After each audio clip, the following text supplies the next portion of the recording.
Habiendo aludido a la cuestión de la reversión, debe redefinirse a una afirmación hecha frecuentemente por los naturalistas, o sea, que las variedades domésticas, cuando pasan de nuevo al estado salvaje, vuelven gradual pero invariablemente a los caracteres de su tronco primitivo.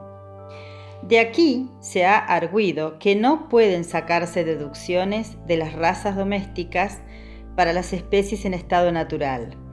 En vano me he esforzado en descubrir con qué hechos decisivos se ha formado tan frecuente y tan osadamente la afirmación anterior. Sería muy difícil probar su verdad.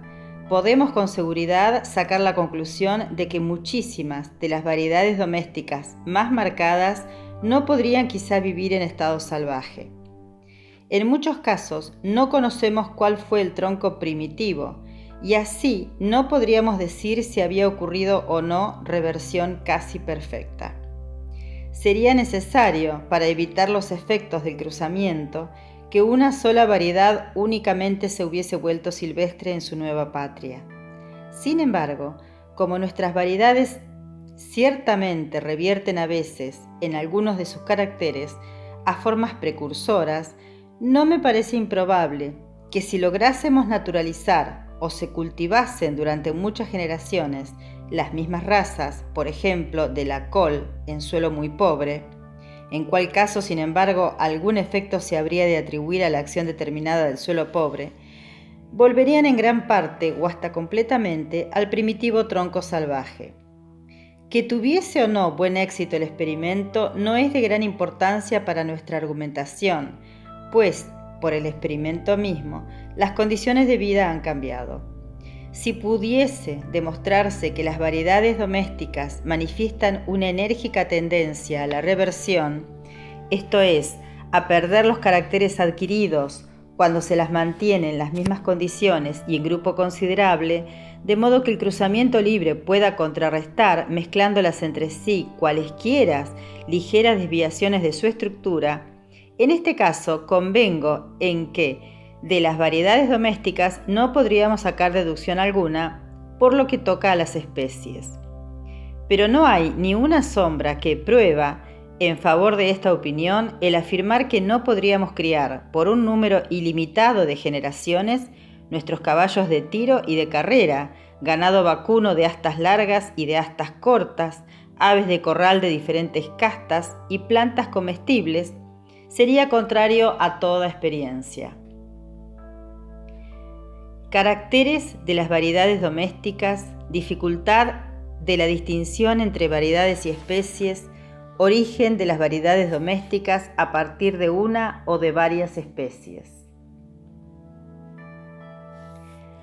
Cuando consideramos las variedades hereditarias o razas de las plantas y animales domésticos y las comparamos con especies muy afines, vemos generalmente en cada raza doméstica, como antes se hizo observar, menos uniformidad de caracteres que en las especies verdaderas. Las razas domésticas tienen con frecuencia un carácter algo monstruoso, por lo cual quiero decir que, aunque difieren entre sí y de las otras especies del mismo género en diferentes puntos, poco importantes, con frecuencia difieren en sumo grado en alguna parte cuando se comparan entre sí, y más aún cuando se comparan con la especie en estado natural de que son más afines. Con estas excepciones y con la de la perfecta fecundidad de las variedades cuando se cruzan, asunto para discutirlo más adelante, las razas domésticas de la misma especie difieren entre sí del mismo modo que las especies muy afines del mismo género en estado natural, pero las diferencias, en la mayor parte de los casos, son en grado menor. Esto ha de admitirse como cierto, pues las razas domésticas de muchos animales y plantas han sido clasificadas por varias autoridades competentes como descendientes de especies primitivamente distintas y por otras autoridades competentes como simples variedades. Si existiese alguna diferencia bien marcada entre una raza doméstica y una especie, esta causa de duda no se presentaría tan continuamente. Se ha dicho muchas veces que las razas domésticas no difieren entre sí por caracteres de valor genérico. puede demostrarse que esta afirmación no es exacta y los naturalistas discrepan mucho al determinar qué caracteres son de valor genérico, pues todas estas valoraciones son, al presente, empíricas. Cuando se exponga de qué modo los géneros se originan en la naturaleza, se verá que no tenemos derecho alguno a esperar hallar muchas veces en las razas domésticas un grado genérico de diferencia. Al intentar apreciar el grado de diferencia estructural entre razas domésticas afines, nos vemos pronto envueltos en la duda por no saber si han descendido de una o de varias especies madres. Este punto, si pudiese ser aclarado, sería interesante si, por ejemplo, pudiese demostrarse que el galgo, el bloodhound, el terrier, el spaniel y el bulldog, que todos sabemos que propagan su raza sin variación, eran de la descendencia de una sola especie. Entonces estos hechos tendrían gran peso para hacernos dudar de la inmutabilidad de las muchas especies naturales muy afines, por ejemplo, los muchos zorros, que viven en diferentes regiones de la Tierra.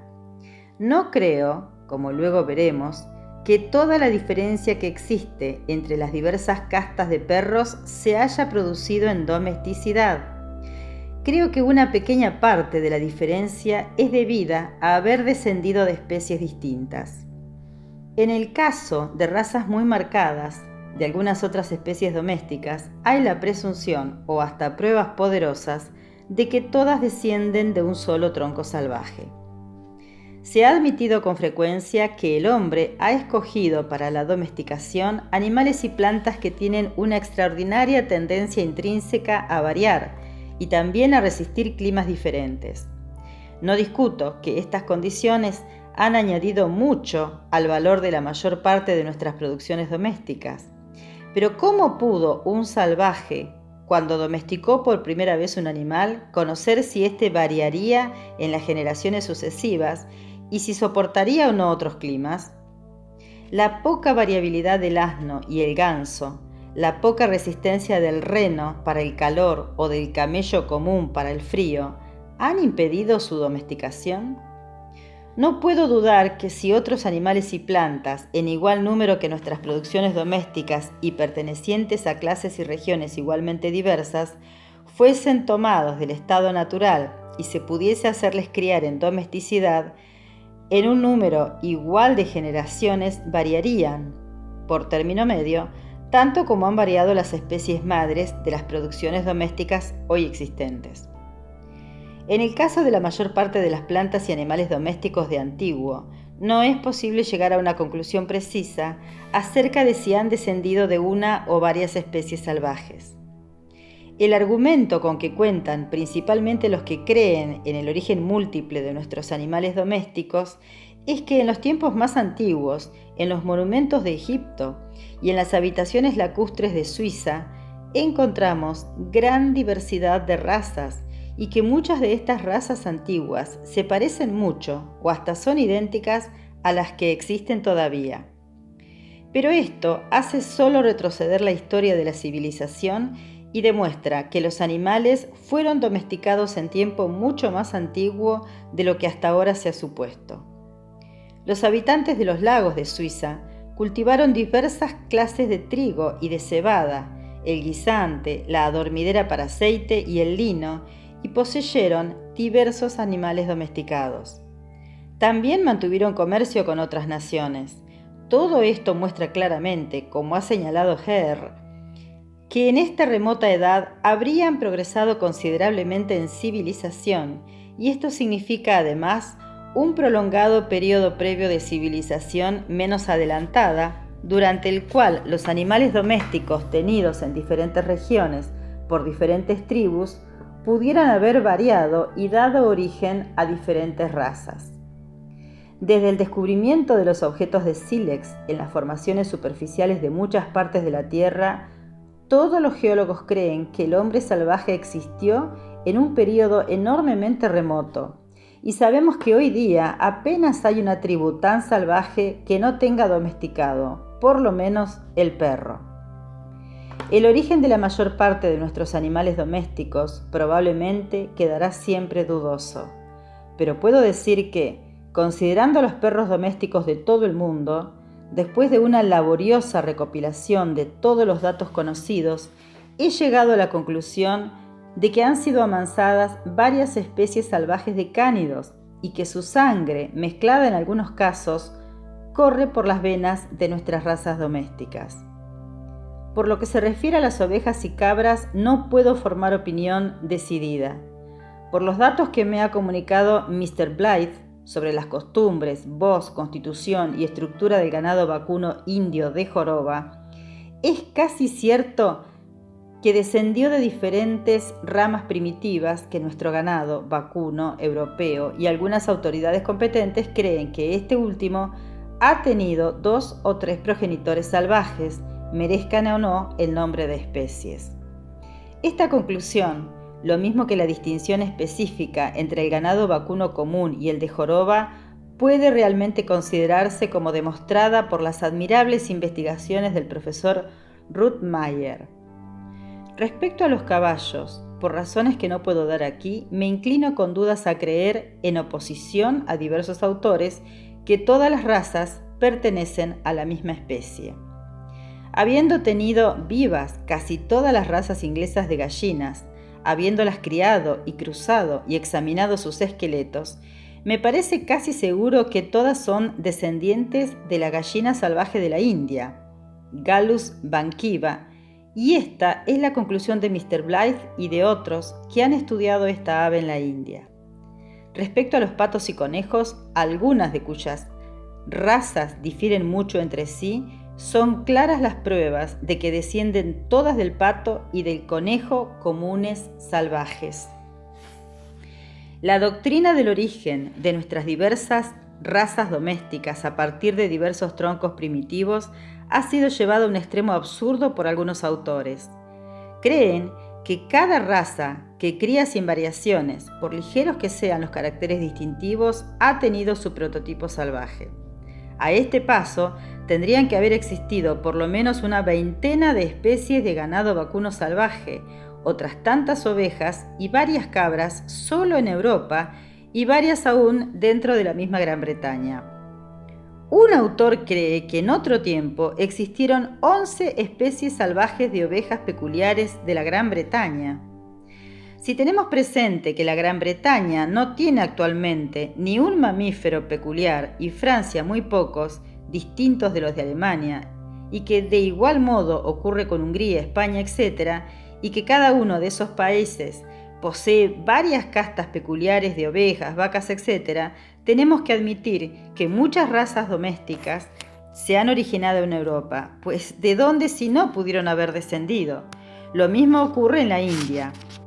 Aún en el caso de las razas de perro doméstico del mundo entero, que admito que descienden de diversas especies salvajes, no puede dudarse que ha habido una cantidad inmensa de variaciones hereditarias, pues ¿quién creerá que animales que se pareciesen mucho al galgo italiano, al bloodhound, al bulldog, al poodle o al spaniel blenheim, etc., tan distintos de todos los cánidos salvajes, existieron alguna vez en estado natural? Con frecuencia se ha dicho vagamente que todas nuestras razas de perros han sido producidas por el cruzamiento de unas pocas especies primitivas, pero mediante cruzamientos podemos solo obtener formas intermedias en algún grado entre sus padres, y si explicamos nuestras diversas ramas domésticas por este procedimiento, tenemos que admitir la existencia anterior de las formas más extremas, como el galgo italiano, el bloodhound, el bulldog, etc., en estado salvaje. Es más, se ha exagerado mucho la posibilidad de producir razas distintas por cruzamiento. Muchos casos se han registrado que muestran que una raza puede ser modificada por cruzamientos ocasionales si se ayuda mediante la elección cuidadosa de los individuos que presentan el carácter deseado. Pero obtener una raza intermedia entre dos razas completamente distintas sería muy difícil. Sir Segrate hizo expresamente experimentos con este objeto y no tuvo buen éxito. La descendencia del primer cruzamiento entre dos razas puras es de carácter bastante uniforme y a veces, como he observado en las palomas, uniforme por completo, y todo parece bastante sencillo. Pero cuando estos mestizos se cruzan entre sí durante varias generaciones, apenas 2 de ellos son iguales, y entonces la dificultad de la labor se hace patente.